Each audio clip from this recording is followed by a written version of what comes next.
여성들의 삶이 힘든 것 같아요. 저는 여성이 아니지만 엿보니까 그래요. 근데요, 남자도 힘들어요. 오늘은 아버지 날이니까 우리 여성분들이 남자들에게 좀 위로의 말, 격려의 말을 전해줬으면 좋겠습니다. 예, 옆에 계셔서 든든합니다. 수고 참 많으세요 하고 좀 따뜻한 좀 위로의 말 좀 해주세요. 예, 예, 예, 예, 오늘 해피 파더스데이. 예, 예.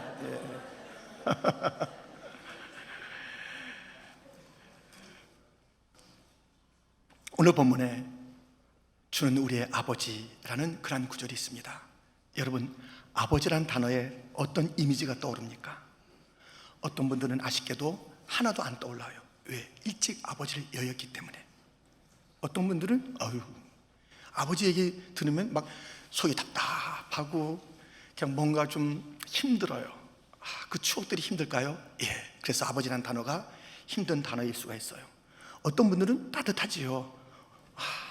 그런데 이 한국 남성들은 이 생각보다 그 표현이 좀 약해서 사랑함에도 불구하고 좋아함에도 불구하고 아내들에게 자녀들에게 좀 더 그렇게 잘 표현하지 못해서 좀 미안함이 있습니다만 우리 남자들 그 속 안엔 사랑도 있고요, 따뜻함도 있어요. 오늘 본문에 하나님 아버지가 소개되고 있습니다. 도대체 하나님 아버지는 어떤 분인지 함께 말씀을 통해서 살펴보겠습니다. 첫 번째로 나를 지으신 아버지이십니다. 우리는 누군가? 나는 누군가? 나의 정체성은 무엇인가?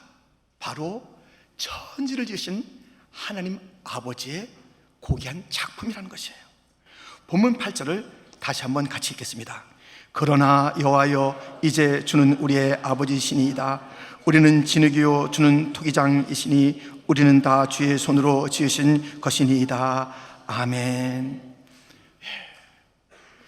토기장이가 진흙을 가지고 어떤 그릇을 만들듯이 하나님이 주의 손으로 우리를 만드시고 지으신 것이에요. 얼마나 소중한 존재인지 몰라요. 근데 혹시 가정에서 우리가 이런 얘기를 자주 들었나요? 또 이런 말을 자주 하시나요? 야야, 그거 조심해. 이거 그렇게 들으면 얼마짜리인 줄 알아? 야야, 너 강아지 아프게 하면 너 혼나는 줄 알아? 그래서 우리가 이 강아지보다 또는 이 물건보다 좀 덜 소중한 존재같이 우리가 말을 듣거나 말을 하는 것 아닙니까? 본 뜻은 아니겠지만 자꾸 듣다 보면 내가 정말 그런 말도 못한가 봐. 내가 저 강아지보다도 못한가 봐. 엄마 아빠 눈에는. 이렇게 자꾸 하다 보면요, 자존감이 낮아집니다. 어떡하라고요? 이 잦은 자존감 가지고는 살 수가 없어요. 성경에서 우리에게 부단하게 일깨워주는 것은 너희는 종이 아니다. 너희는 아들이야. 종의 영으로 살지 말아라. 아들의 영으로 살아라라고 우리에게 일러주고 있는 것이에요. 그런데 많은 자들이 우리 스스로를 그 아들의 당당함, 자녀의 그 벅참, 그런 것 없이 나는 별 볼 일 없는 존재야 하는 그런 그 스스로를 깎아내리고 또 낮게 여기는 그런 일들이 너무 많은 것이에요. 저에게도 아들이 둘이 있습니다만은 두 아들이 저를 대할 때 너무 무서워하고 아버지의 따뜻함, 그런 게 없는가 봐, 그렇게 또 생각한다든가, 말을 힘들게 하고 어려운 일 있을 때 둘러둘러 얘기하고 그냥 얘기도 안 하고 가슴 치며 사는 인생을 산다면 그들도 힘들고 저도 힘들 것 아니겠습니까? 아버지와 아들의 관계가 왜 그러냐고요. 누가복음 15장에 보면 탕자의 이야기가 나옵니다. 이 둘째 아들이 아버지 재산을 가지고 나가서 허랑방탕해서 이제 다시 돌아온 것이죠. 그때 잔치가 벌어지지 않습니까? 근데 집에 있었던 큰아들이 뭐라고 그래요? 너무 화를 내는 것이에요. 아니 쟤한테 이게 무슨 잔치냐? 나는 집에서 그렇게 열심히 일했는데 나를 위해서는 염소 새끼 한 마리 아버지가 잡아준 적이 있어? 하면서 분노했을 때 아버지가 그래요. 야, 이 모든 것이 다 내 거야. 지금 그 큰아들은 종의 영으로 살아가는 거예요. 내가 이만큼 했으니까 이만큼 받아야 되는데 계산이 잘 안 맞네. 계산하고 있어. 계산을 집에서 계산한 건 아니잖아요. 자녀와 그 부모의 관계가 계산의 관계는 아니잖아요. 근데 그것을 계산하고 있었어요. 그러니까 종이죠. 내가 이만큼 한 것대로 주시오.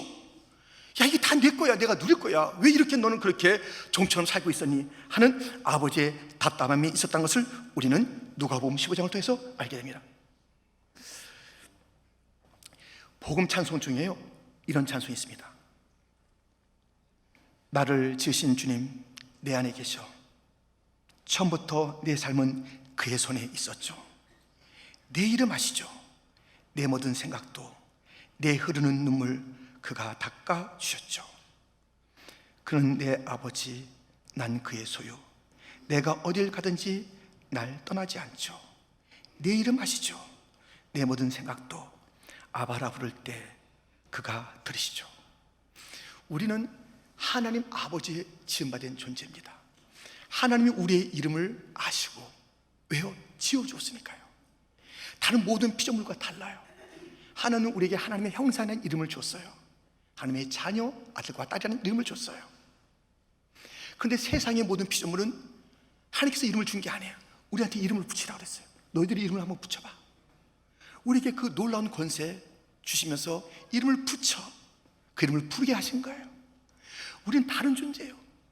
근데 우리가 어쩌자고 세상에 막 우리가 굴복하고, 우리가 이름을 지어서 권세 있는 삶을 그 안에서 살아야 될 텐데, 하나님께서 부여하신 그 놀라운 권세를 세상에서 발휘해야 될 텐데, 하나님 대신 세상에 향해서 우리가 그렇게 우리의 마음을 정을 주고 산다면 그것은 잘못된 그런 순서 모습이 아니겠습니까?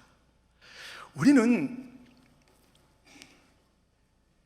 남다르게 지음받은, 이 세상의 모든 피조물보다 다르게 지음받은 그러한 존재이기 때문에요, 우리는 우리의 정체성이 우리의 어떤 가진 거나 우리의 외모나 다른 자들의 평판에 주어지는 것이 아니라 상대적인 것이에요. 뭐 돈 좀 있을 수 있고 뭐 좀 건강할 수 있는데 상대적인 것이기 때문에, 그것 때문에 우리의 어떤 가치나 존재, 그것이 매겨지는 것이 아니라 우리는 절대적인 가치, 존재의 의미가 있으니 하나님의 작품이라는 것이에요. 하나님의 작품으로서 우리는 살아가는 것이에요. 하나님께서는 우리를 손으로 지으셔서 가장 걸작으로 만들어 놓으셨는데, 살아가는 방식이 이게 참 어이없는 삶이 있어요. 그래서 우리 하나님께서 노아 시대의 삶들을 보시고 한탄하셨어요. 한탄했어요. 내가 지은 것을 내가 한탄한데, 한탄. 내가 지었는데, 내가 솜씨를 발해서 지었는데 어쩌자고 저들이 나를 잊어버리고 내 뜻을 저버리고 저렇게 허황된 삶을 살고 있는가. 그 작품들이 허황되게 살아갈 때 하나님의 마음이 너무 아프셨습니다. 사울, 주님께서 후회했어요. 후회스럽다 사울아. 우리가 하나님의 작품으로 지음받았는데 그렇게 하나님의 마음의 한탄과 후회를 자아내는 그런 삶을 살면 되겠습니까? 안 되잖아요. 우리는 우리의 정체성을, 하나님의 작품이라는 정체성을 다시 한번 기억하면서, 세상에 유일무이한 존재예요. 나 같은 존재가 없어요. 쌍둥이도 똑같지 않습니다. 아시죠? 혹시 우리 쌍둥이 계신가요? 예, 다르잖아요. 한 사람 한 사람 독특하게 지으시고 한 사람 한 사람 독특하게 하나님의 기쁨이 되는 삶을 살기를 기대하고 계신 거예요. 나를 지으신 하나님, 오늘 본문에 우리를 지으신 하나님, 나를 독특하게 지었지만 우리를 또 지으셨어요. 우리 교회라는 것을 지었어요.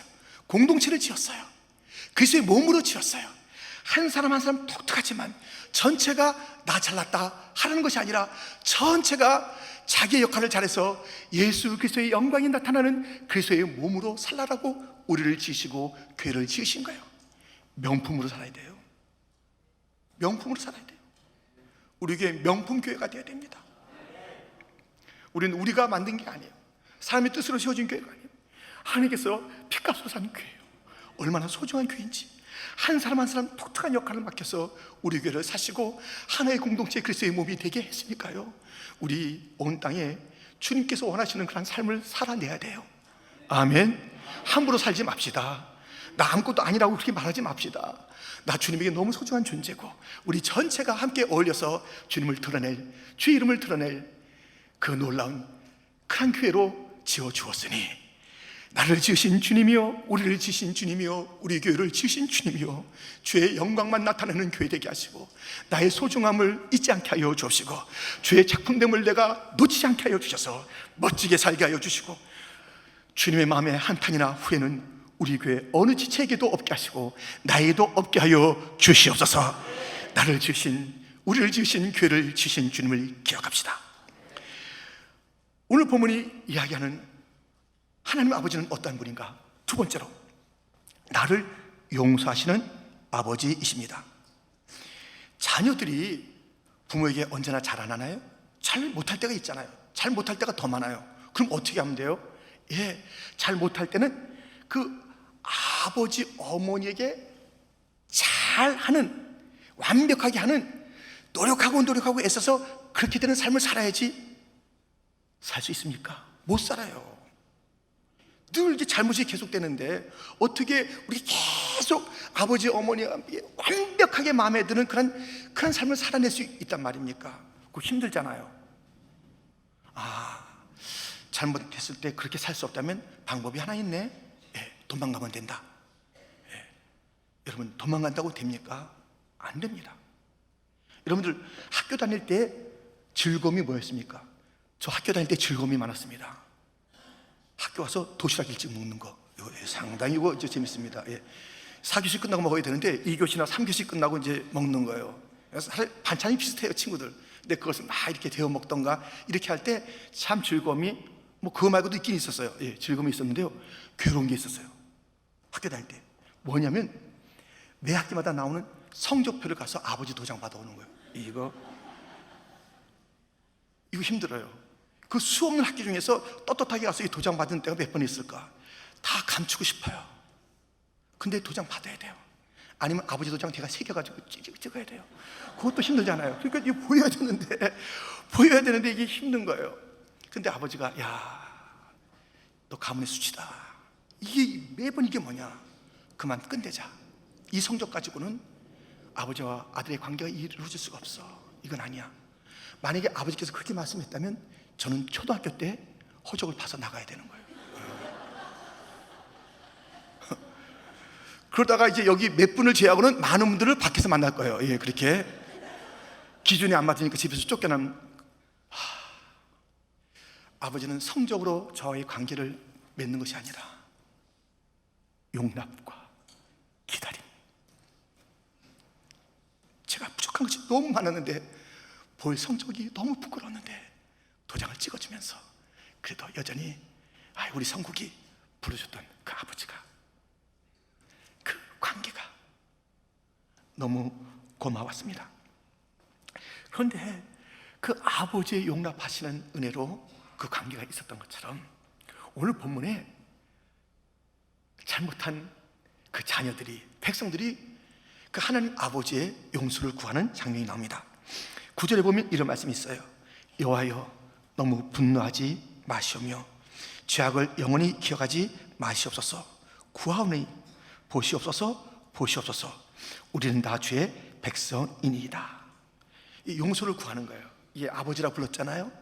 백성이라고, 자녀요 백성이라고 말하면서 용서를 구하는데, 용서가 뭐예요? 분노 좀 그만해달라는 거예요.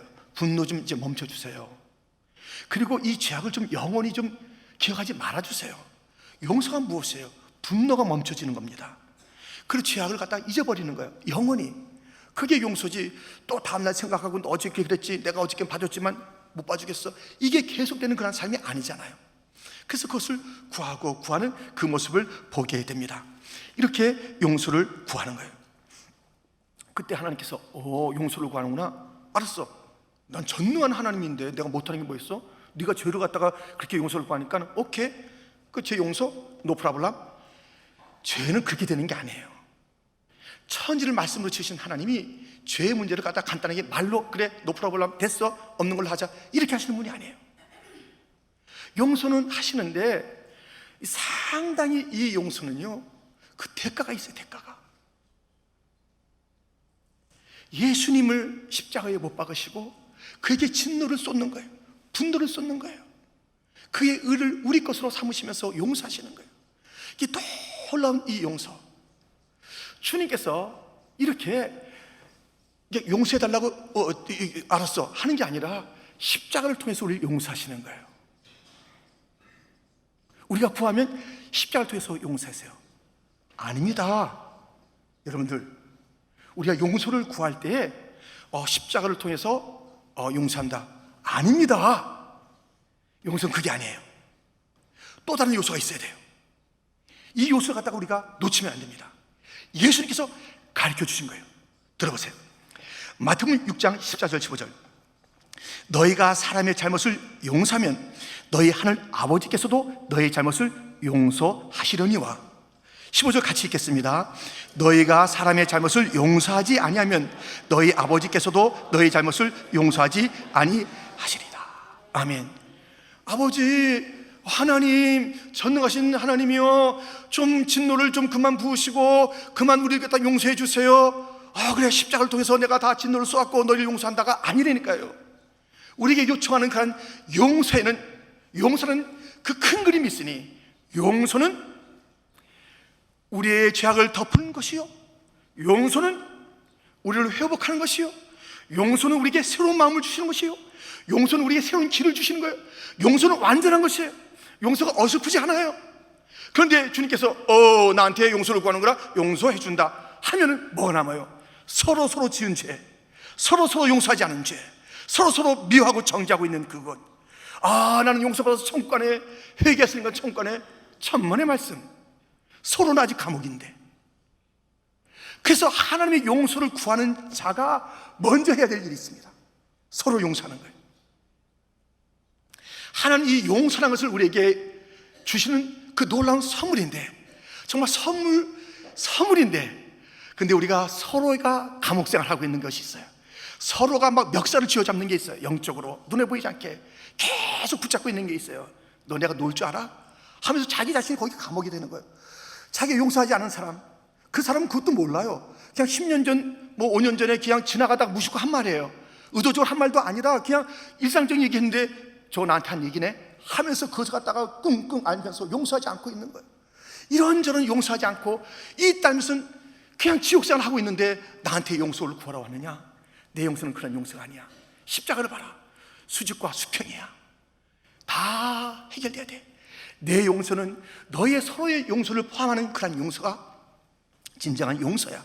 먼저 사와, 먼저 화해하고 오라. 그렇지 않으면 예배가 아니야. 예배 드리기 전에 용서할 자가 생각나면 용서하고 와야, 그래야 그때 내 용서가 이루어지고 완전한 예배가 된다라고 말씀하시는 것입니다. 여러분, 용서하시는 하나님, 우리의 모든 죄에 대한 진도를 예수님에게도 또 그 모든 심판을 예수님에게 다 부으셨던 그런 하나님, 용서를 선물로 주시는데 놀라운 것은 서로도 화해하고 나하고도 화해하자. 이 용서, 그리하여서 하나님의 용서를 먼저 받기 전에 우리의 인간의 죄가 서로 용서가 되기를, 해결이 되기를 원하시는 용서의 하나님 아버지를 아십니까? 우리가 이번 산상성에 전교인 수련회 가기 전에도 서로 용서하고 가야 돼요. 가서 나 혼자 은혜 받았다, 부흥회 가서 은혜 받았다, 집회 가서 은혜 받았다. 그런데 여전히 남편은 미워해. 여전히 아내가 마땅치 않아요. 애들이 원수 같아요. 어떻게 해요? 성도가 보기 싫어. 구역식구가 싫어.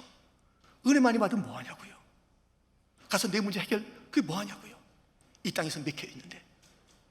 여러분들, 우리 용서의 하나님 아버지 그 앞에 우리가 구하면서 주님이 말씀하신 대로 옆에도 식구들도 다 품고 다 우리가 함께, 그리고 주님의 용서 가운데서 완벽한 하나님의 용서를 누리시는 자가 되기를, 그래서 새로운 출발을 삼으시는 용서의 열매를 다 받아 누리시기를 주님의 이름으로 축원드립니다.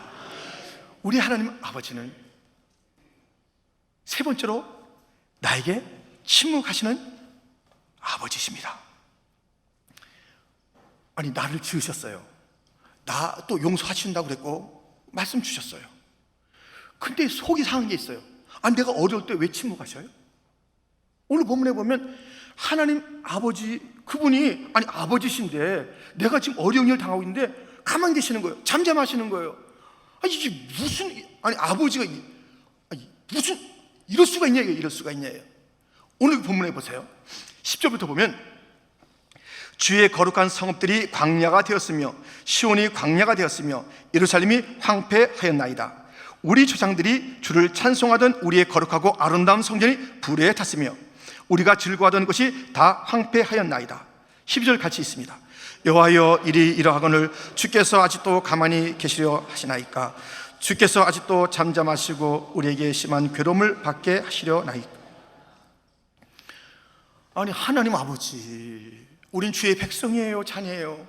근데 우리가 지금 다 지금 어려워지고 있으면 황폐합니다. 아름다웠던 거, 즐거웠던 거 다 어디 가고 지금 힘들고 끙끙거리는데 하나님 아버지신데 왜 이렇게 잠잠히 계세요 도대체? 왜 침묵하고 계세요? 아버지씨가, 아니 하나님이 주의 백성들, 그의 자녀들의 이 신음을 모르십니까?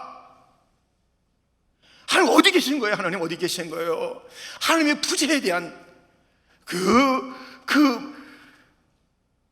아픔과 하나님의 침묵에 대한 분노를 담은 이야기가 오늘 본문에 있는 것이에요. 하나님의 부재에 대한 느낌, 그것은 어떤 것의 증거일까요? 하나님 아버지의 사랑이 식었다, 하나님께서 나를 떠나셨다, 이거에 대한 증거일까요? 그건 하나님 속성하고 안 맞잖아요. 변찮는 주님의 사랑과, 주님의 사랑은 변찮는다고 그랬는데, 아니 하나님의 사랑이 변했기에 내가 이거 정말 이 답답한 상황 속에서 외로운 가운데 내가 힘있게 살아가는데 아무 말도 안 하시고, 이게 뭔가? 주의 사랑이 신 거 아닌가? 떠나신 거 아닌가? 이렇게 생각하시는 분들이요, 잘 들으세요. 헬렌 켈러는 19개월 때에 그 병을 앓아서 눈도 못 보고 귀도 못 듣고 말도 못하는 자가 되었습니다. 깜깜하죠, 인생이. 깜깜해요. 자기 혼자 버려진, 유기된 존재, 던져진 존재, 뭐 아무것도 느낄 수가 없으니까요. 이 영상을 한번 보시죠.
Water.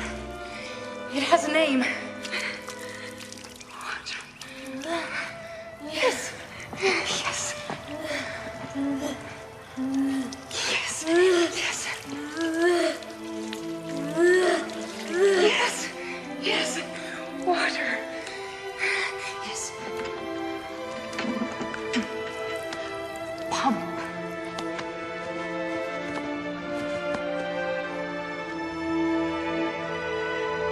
Ground.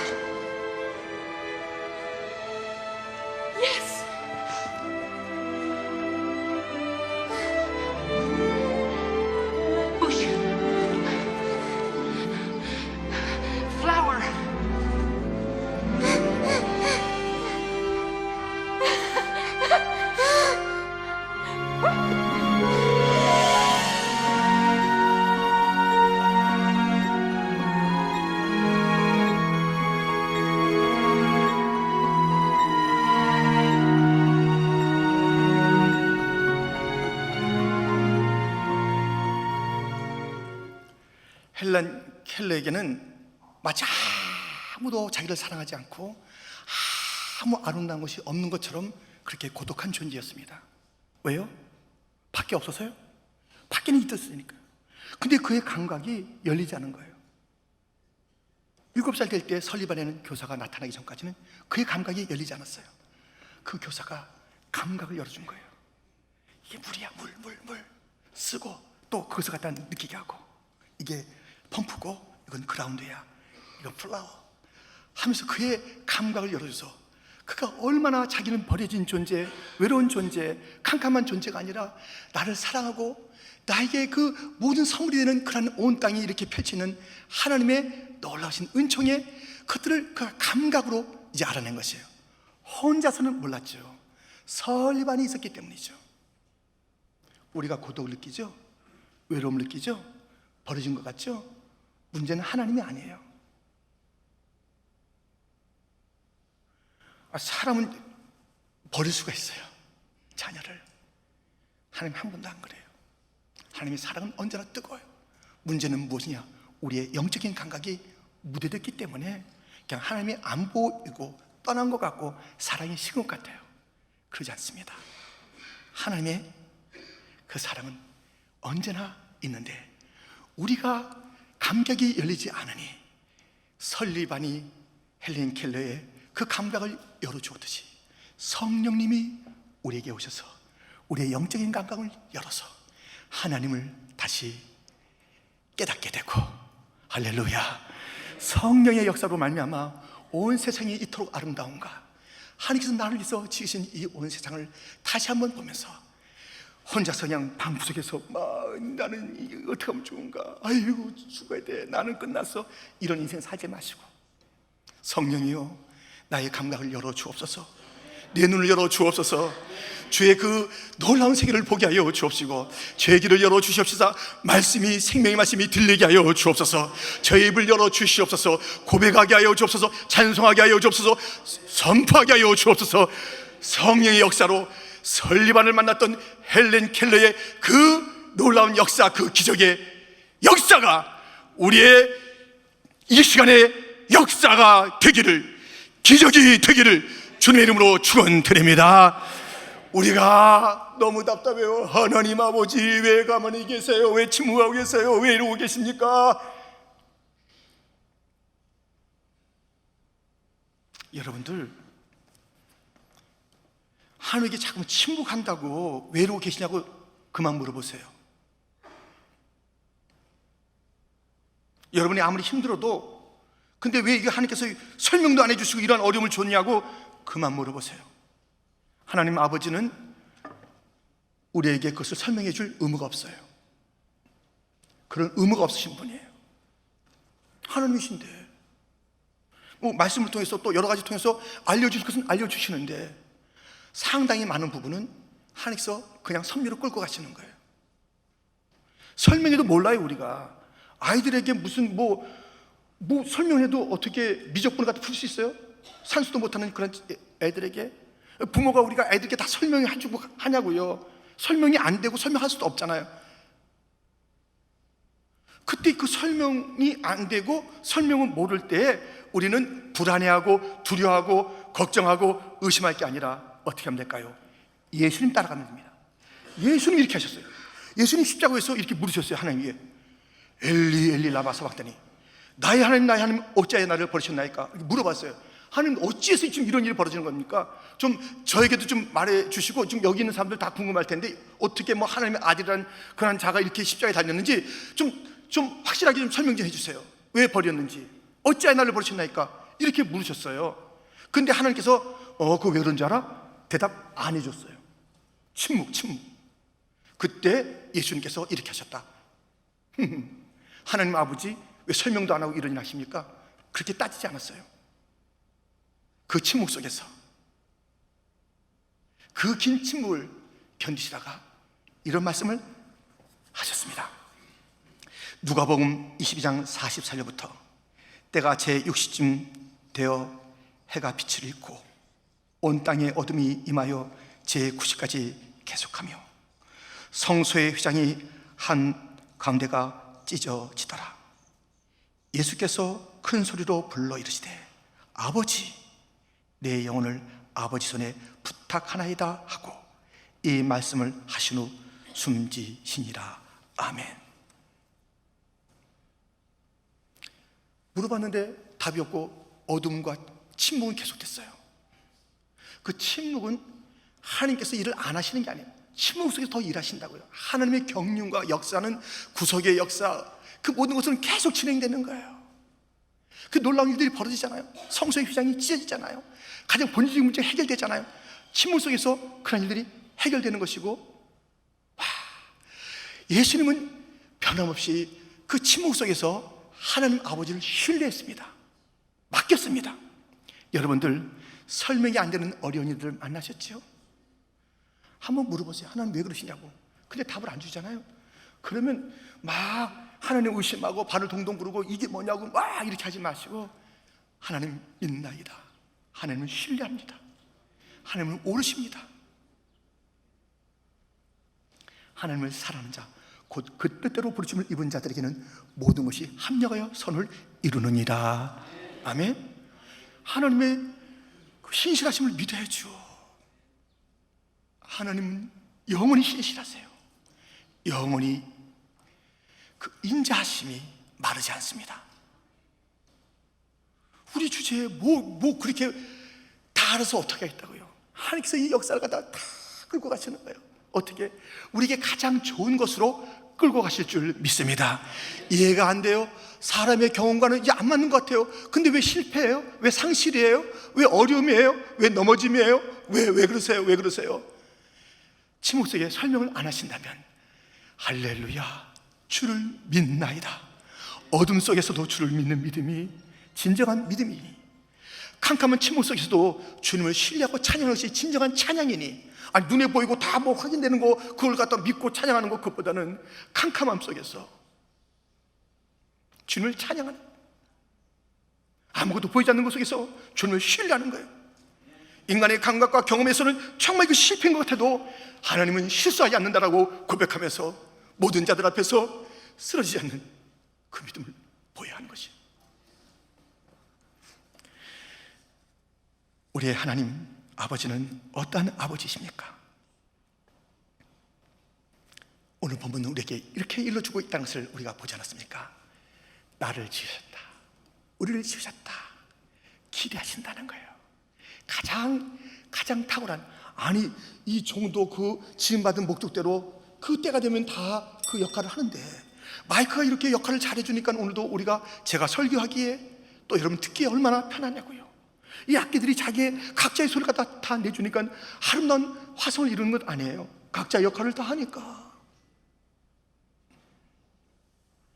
각기 지음받은 그 독특한 그 역할을 잘 하여서 그 속에서 나를 드러낸 것이 아니라, 주님 우리는 다 하나가 돼서 주의 영광 높여드립니다. 최선 다할게요. 명품 교회 살게요. 시시한 교회 안 될게요. 그러니까 우리만 뭐 잘났다고 하는 교회 안 될게요. 주님께서 쓰시는 이 마지막 시대의 교회 될게요. 복음을 위하여 쓰임 받을게요. 주의 영광을 찬미할게요. 주여 명품 교회 되게 하여 주옵시고, 명품 성도 각자 되게 하여 주시고, 내가 그런 존재가 되게 하여 주옵소서. 주여, 주의 용서를 구하는데 내가 용서하는 사람이 너무 많이 있군요. 그리고도 뻔뻔하게 제가 주의 용서를 구하다니, 주님의 용서의 그 순서는 먼저 용서하고 나에게 와, 다 용서해 줄게. 주님께서 말씀했사오니 주여 십자가로 하나 되게 하시고, 십자가로 저 천성 가는 그 회개 또 용서의 축복을 누리게 하여 주옵소서. 깜깜해도 저는 이제 낙심하지 않겠습니다. 내가 하나님의 침묵 가운데 그 이유를 따져 묻는 자가 되지 않겠습니다. 주여, 저는 그때도 주님을 높이겠습니다. 신뢰하겠습니다. 내가 느껴지지 않는 하나님의 사랑, 저한테 문제이지 하나님은 문제가 아닙니다. 주님 문제 없으세요. 주님은 문제 없으세요. 주님은 떠나지 않으셨잖아요. 주님은 늘 내 곁에 계시잖아요. 그러므로 제 영적인 이 감각이 지금 무뎌졌네요. 주여, 저를 열어주옵소서. 깨우쳐 주옵소서. 다시 일어서게 하여 주옵소서. 이 어두운 가운데 하나님의 구제처럼 느껴지는 그 속에서도 성령을 사모하고 찬양을 올려드리는 성도가 됩시다. 그러한 삶을 삽시다.